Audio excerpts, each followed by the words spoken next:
14h à Brazzaville, c'est l'heure de l'information sur DRTV International. Bonjour à tous et merci d'être avec nous pour le journal. Les habitants du district de Ngwala, dans le département de la Songa, ont du mal à pouvoir communiquer avec le reste du pays. Voici bientôt 2 ans. Les opérateurs de téléphonie mobile ont retiré leurs infrastructures dont les dépenses engagées se sont avérées infructueuses. Le point dans ce constat de Gingolo rendu par Vincent de Paul Koubemba. Le district de Ngwala et les villages environnants déconnectés du reste du monde du point de vue communication. Ce district du département de la Songa, situé à l'est du Cameroun, manque de réseau téléphonique.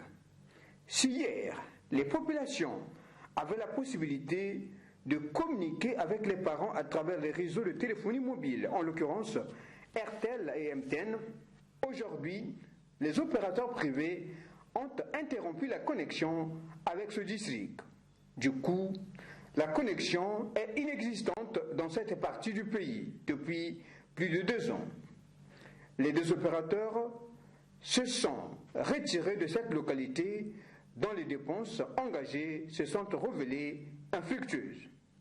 Depuis le 17 novembre 2017, à 17h, la communication avait été coupée. Constatant cet isolement et dans l'optique de décompter la situation afin que Ngwala puisse être à nouveau relié aux autres localités du monde, une correspondance avait été adressée au ministère en charge des postes et télécommunications à cet effet. Malheureusement, elle est restée lettre morte. Mais sachez que le district de Ngwala est un district géostratégique. Nous sommes à la porte d'entrée et de sortie du Cameroun. Donc la communication nous est nécessaire pour qu'en cas de quelque chose, nous informons la hiérarchie. Donc nous sommes coupés au monde.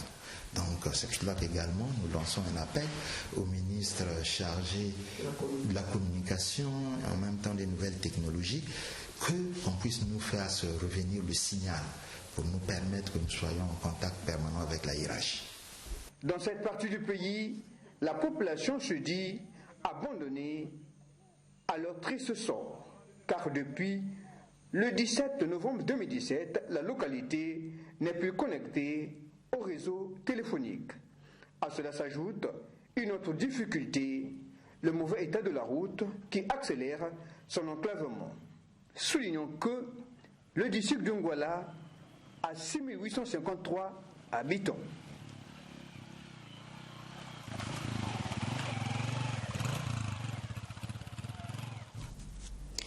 Retour à Brazzaville, les ex-contractuels du ministère de l'économie forestière sont une fois de plus sortis de leurs réserves.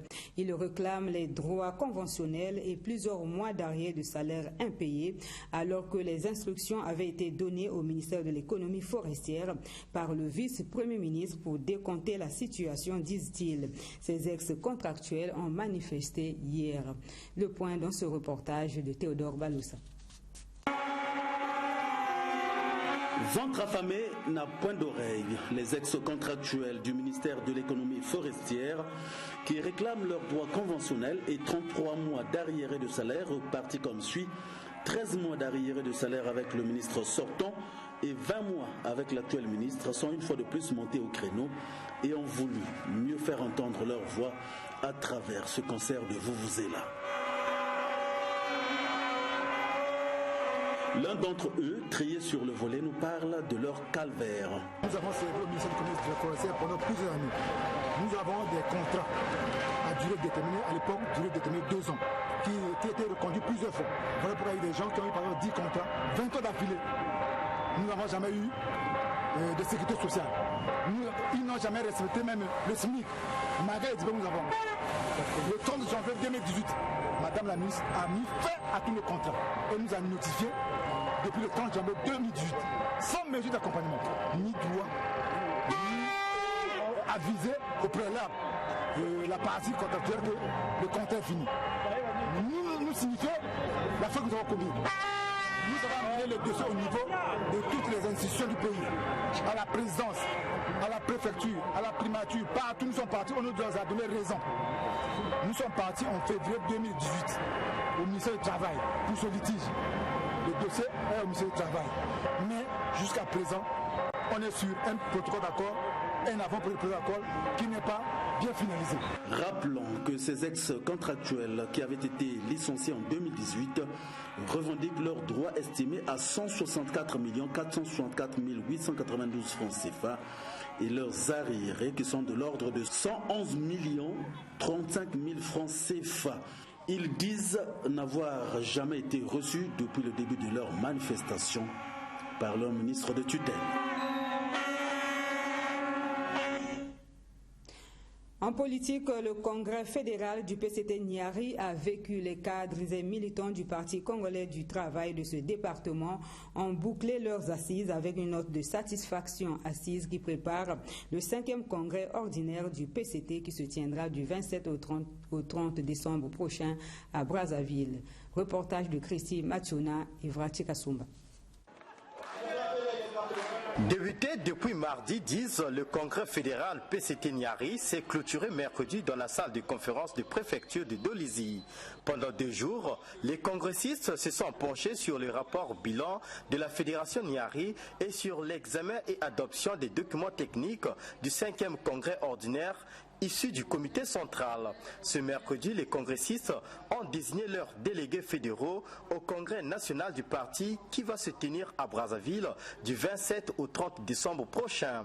Encourageant son Excellence, le camarade Denis Sassou Nguesso a œuvré pour un Congo radieux, solidaire et émergent, malgré la conjoncture économique difficile qu'il traverse. Soutenons irréversiblement le président Denis Sassou Nguesso pour ses actions multiformes en vue du redressement de l'économie nationale. Ce congrès fédéral du PCT Niari a été dirigé par Joseph Mbossa, membre du bureau du parti, secrétaire permanent délégué national pour le Niari. Ce dernier avait mis l'accent sur la tolérance à Assise qui était un cadre d'analyse et d'échange avec la base. Le communiqué final a été adopté avec amendement. 10. Examen et adoption des motions. Les 3 motions respectivement de soutien au camarade Denis Sassou Nguesso, président du comité central du Parti congolais du travail, de confiance au camarade Ken Ngolo, secrétaire général du parti, et de félicitations au comité central, ont fait l'objet d'un examen minutieux et pointu. Elles ont été adoptées avec amendement. Ce congrès a connu la participation des militants de tous les districts du département du Niari. Le Niari avait un quota de 70 places. À l'issue de ces travaux, une motion de soutien au camarade président Denis Sassou Nguesso et au secrétaire du parti était lue dans la salle. Et les congressistes de la fédération PCT Brazzaville se disent prêts pour le 5e congrès ordinaire de leur parti. Cette fédération a bouclé les travaux de son congrès le 11 décembre dernier. Les détails avec Vincent Dupaul Koubemba. Unité! Oui, oui, oui! Division! Non, non, non! Le chemin du 5e congrès ordinaire du Parti congolais du travail PCT, prévu du 27 au 30 décembre prochain, est bien balisé par la Fédération de Brazzaville.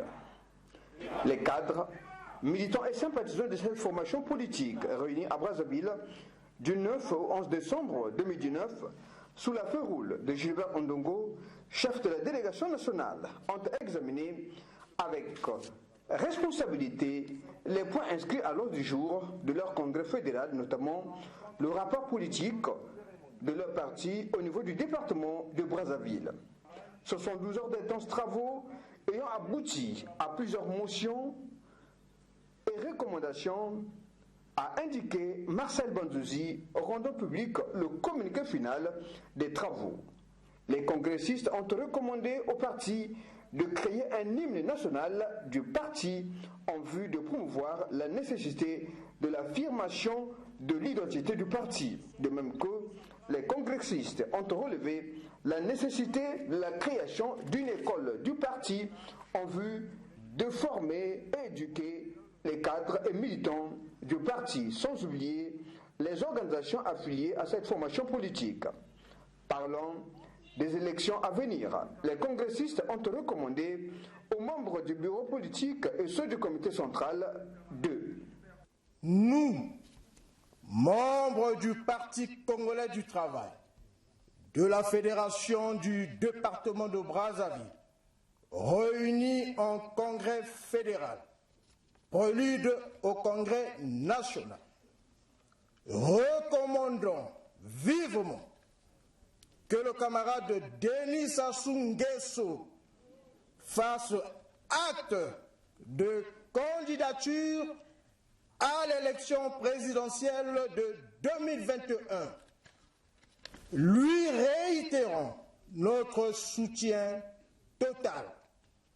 C'est Gilbert Ondongo, chef de la délégation nationale, qui a fait retomber les rideaux du congrès fédéral du PCT, département de Brazzaville. Le PCT, a-t-il dit, est leur outil commun.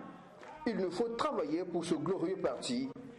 Mobilisons-nous pour le 5e congrès ordinaire du PCT et l'invite lancé par le chef de la délégation nationale afin de faire élire leur champion, a-t-il conclu.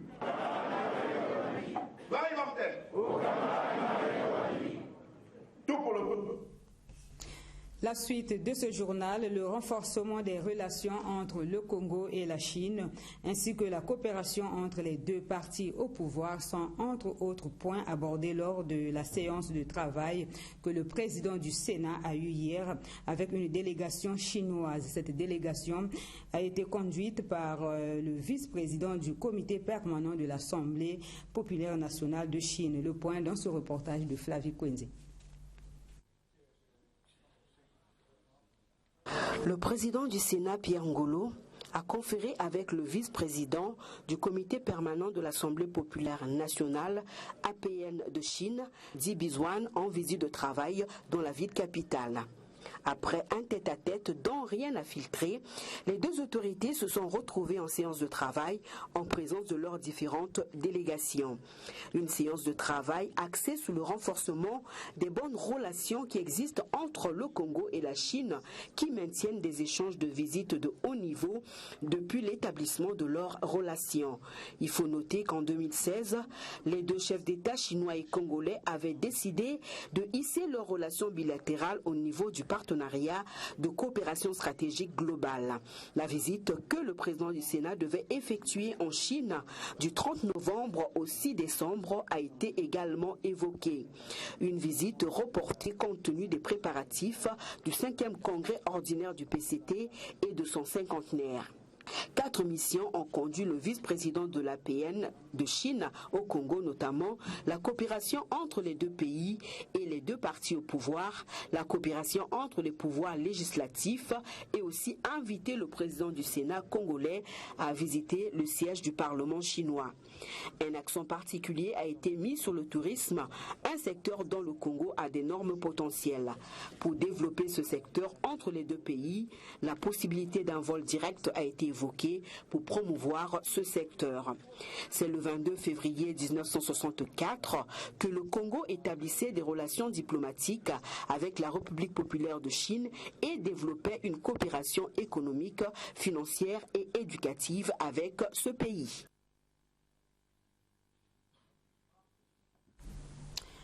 En religion, le Collège des évêques du Congo vient de s'élargir avec un nouveau membre. Il s'agit de Monseigneur Daniel Ndika, nommé évêque du diocèse d'Ifondo. Il a été nommé hier. Sa réaction à chaud et son portrait dans ce reportage de Vincent de Paul Koubemba. Il était connu sous l'identité de l'abbé Daniel Ndika. Ce prêtre du diocèse de Ouesso a vu son statut changer ce jour, 12 décembre 2019. Le Collège des évêques du Congo a à l'unanimité fait de lui nouvel évêque. Désormais, le peuple de Dieu du Congo devra le compter parmi les évêques du Congo. Son Excellence Monseigneur Daniel Zika, nommé évêque du diocèse d'Infondo, est plus que surpris de cette élévation, ce qui émane de la volonté de Dieu. Et la nomination vient d'être publiée à peine même. Donc je dis, c'est maintenant là. Sa sainteté, le pape François a accepté la démission de Monseigneur Jean Gardin, qui était là, évêque titulaire de ce diocèse. Et donc, il m'a nommé pour prendre la suite. Titulaire d'un master en théologie dogmatique obtenu à l'Institut catholique d'Anguère, le nouvel évêque du diocèse d'Infondo a été vicaire général de son Excellence Monseigneur Yves-Marie Monod dans le diocèse de Ouesso. Il nous parle des conditions qu'un prêtre doit remplir pour être nommé évêque. Avoir au moins 5 ans d'ordination ou plus. Être âgé de 35 ans ou plus. Alors, comme je disais, le reste est très très complexe. Il y a beaucoup de critères qui rentrent là-dedans. Et donc, l'idéal serait de pouvoir consulter les spécialistes, les canonistes. Et là, on aura vraiment des informations complètes.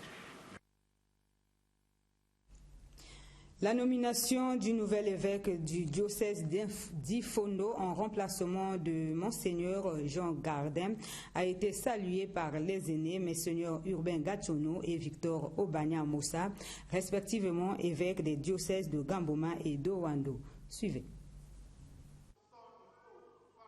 Le corps du Christ de l'Église catholique au Congo, Brazzaville, vient ainsi de s'élargir avec la nomination d'un nouvel évêque dont le nombre passe de 9 à 10. C'est plus qu'une joie, a reconnu l'évêque du diocèse de Gamboma. Le premier sentiment, c'est l'action de grâce. Dis merci à Dieu. Et dis merci au pape François. C'est la joie. Et cette joie a comme source, en ce temps de l'Avent, la venue du Sauveur dans nos cœurs. C'est un cadeau de Noël que le pape a voulu donner à l'Église du Congo. Ordonné prêtre le 9 décembre 2000 à Ouesso, avant son ordination diaconale à Toulouse, Monseigneur Daniel Zika a une expérience liturgique de 19 ans. Avec son nouveau statut, le nouvel évêque du diocèse d'Infondo a quelques priorités. La première chose, c'est d'être à l'écoute, parce que c'est un milieu que je connais un peu parce que c'est la forêt, mais les réalités ne sont pas toujours les mêmes. Donc, il faut arriver sur les lieux, d'abord parler avec lui-même Monseigneur Jean Gardin, qui connaît bien les lieux, et aussi avec le presbytérium, donc les prêtres du diocèse d'Infondo, les religieux, religieuses, les laïcs, donc essayer d'écouter tout le monde. Et ensemble, on verra qu'est-ce qui est donc prioritaire, et ensemble, on essaiera de pouvoir donc s'attaquer à cela. Le clergé congolais a besoin de la prière des chrétiens pour mener à bien la mission assignée par Jésus-Christ. Pour mener à bien la mission assignée par Jésus-Christ. Monseigneur Daniel Zika est la bienvenue dans les rangs des aînés, a souligné le vice-président de la conférence épiscopale du Congo, Monseigneur Victor Obania Mossa. Le fait d'accueillir un jeune comme celui-là, c'est un bonheur vraiment. On est dans la joie, on est heureux d'accueillir un jeune. En tout cas, nous sommes heureux de ce jeune qui arrive. Nous sommes 10 évêques, en ce moment on n'était que 9. Pour les 9 diocèses, on n'est que 10. Je compte encore Jean Gardin, c'est le Jean Gardin d'Infondo qui est encore là. Quand il va quitter Infondo, s'il s'en va par exemple dans sa terre natale, la France, bon, on reste encore 9. Donc quelque chose manque, c'est pour dire ça ne va pas, il faudrait qu'on soit un peu plus nombreux. Monseigneur Daniel Zika, qui avait fait ses études philosophiques et théologiques au Grand Séminaire universitaire de Toulouse de 1995 à 2000, était revenu au pays pour évoluer aux côtés de Monseigneur Yves-Marie Monod. Il exercera sa mission de serviteur de Dieu en qualité d'évêque à la tête du diocèse d'Infondo en remplacement de Monseigneur Jean Gardin, qui a fait valoir ses droits à la retraite après avoir servi Dieu pendant 40 ans au Congo. Monseigneur Daniel Zika a tour à tour exercé les fonctions suivantes. De 2000 à 2002, il a été vicaire paroissial de la paroisse Saint-Michel de Pokola. De 2003 à 2006, curé de la paroisse Saint-Michel de Pokola et vicaire général de son Excellence Monseigneur Hervé Itoua. De 2010 à 2012, curé de la cathédrale Saint-Pierre-Claver. De 2015 à 2016, curé de la paroisse Saint-Michel de Pokola. De 2017 à 2018, curé de la cathédrale Saint-Pierre-Claver. Et en 2018, il a été exorciste diocésain. Enfin, en 2019, directeur diocésain de l'école catholique de Ouesso.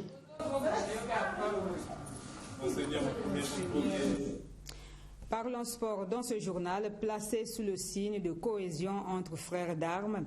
Le championnat interunité de la garde républicaine a démarré hier au stade Saint-Denis de Pila. C'était sous la houlette du colonel Gervais Akwangé, commandant de la garde républicaine. Evrati Kasumba pour le reportage. Le coup d'envoi de ce match de football entre le premier bataillon de garde tout de bleu vêtu et Reconnaissance plus BCS en maillot de PSG par le colonel Gervais Akwangé, commandant de la garde républicaine, marque le démarrage du championnat interunité de la garde républicaine ce jeudi au stade Saint-Denis de Mpila. Ce championnat, qui connaît la participation d'une dizaine d'unités de la garde républicaine, est placé sous le signe de la cohésion entre frères d'armes, mais aussi celui de renforcer l'endurance de ces hommes de la garde républicaine. L'intérêt accordé autour de la présente édition vise un seul objectif: affermir la cohésion au sein des différentes structures et améliorer les capacités physiques et l'endurance des personnels. La cohésion parce que c'est le facteur primordial d'une vie associative. C'est l'élément principal qui fonde l'esprit d'équipe, le levier déterminant de l'éclosion sociale, et constitue le postulat de base qui devrait en permanence être affermi, voire être renforcé. Améliorer nos capacités physiques, car nous en avons besoin pour soi-même, pour notre propre santé. À côté du football, on aura également le Nzango. Justement pour cette discipline, à l'occasion de cette première journée, les dames du premier bataillon d'instruction Concorde se sont mesurées à celles du deuxième bataillon de garde. Peu avant le démarrage de ce championnat interunité, c'est le colonel Narcisse Ikani, directeur de l'instruction et des entraînements physiques de la garde républicaine, qui a procédé à la présentation des équipes participantes. Par ailleurs, le colonel Gervais Akwangé, commandant de la garde républicaine, a exhorté les participants et les officiels de faire preuve de fair play et de discipline afin de favoriser le bon déroulement de ce championnat qui durera pendant 1 mois.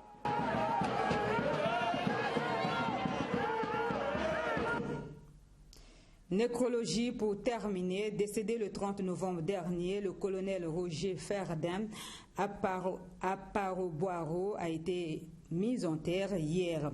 Peu avant l'inhumation, ses frères d'armes et les anciens enfants de troupe lui ont rendu un dernier hommage à la stèle des AET. C'était en présence du président de l'association des anciens enfants de troupe.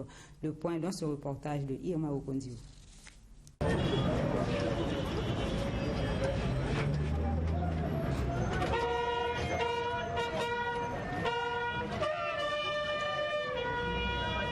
C'est dans un climat de consternation, de douleur, d'émotion et de tristesse que les anciens enfants de troupe ont témoigné de leur présence pour honorer la mémoire du colonel Roger Ferdin à Paroboiro, arraché à leur affection il y a quelques semaines.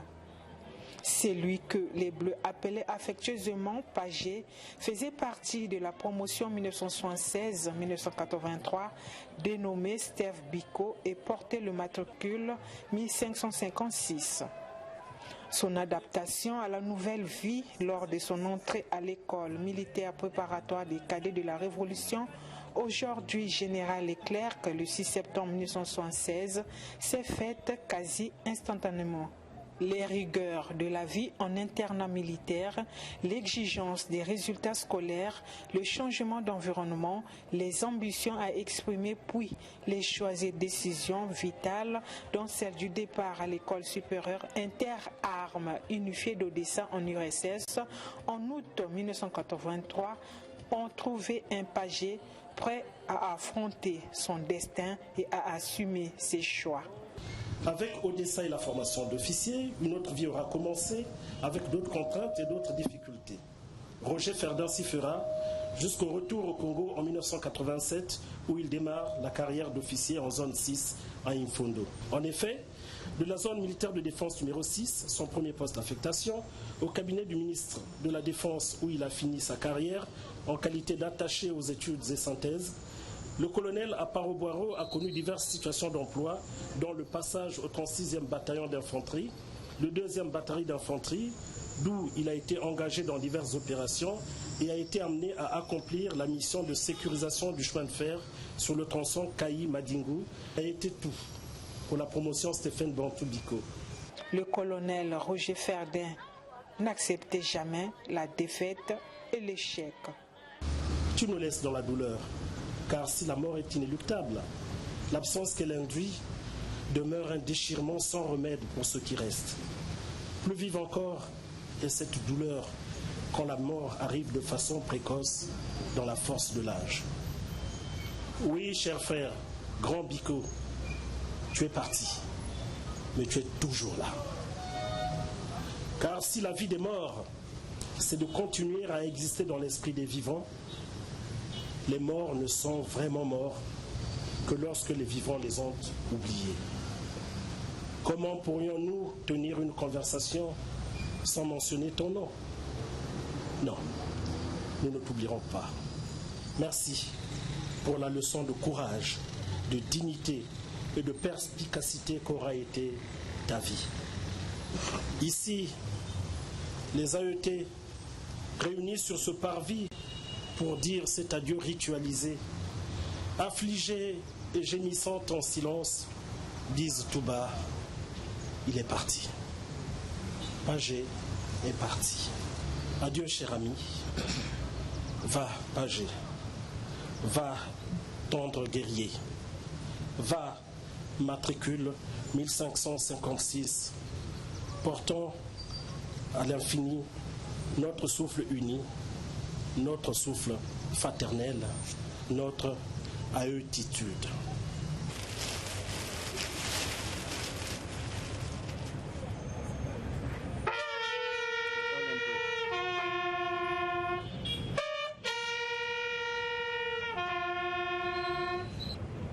Toujours joyeuse et fière, ceux de l'école de Claire, en avant, garde les pères. L'homme qui n'a cessé d'être combatif, même dans la maladie et jusqu'à la fin de ses jours, est né en 1963 à Fort-Roussé à Ouando. Il laisse derrière lui une veuve et 5 enfants. C'est au cimetière privé Bouka qu'il reposera désormais pour l'éternité.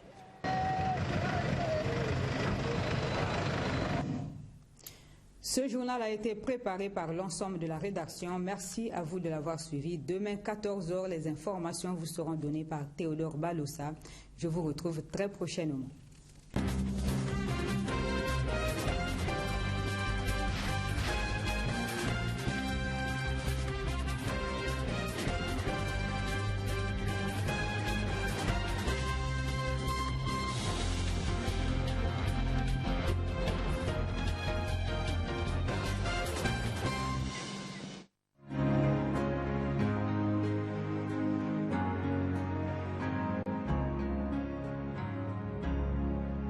We wish you a Merry Christmas. We wish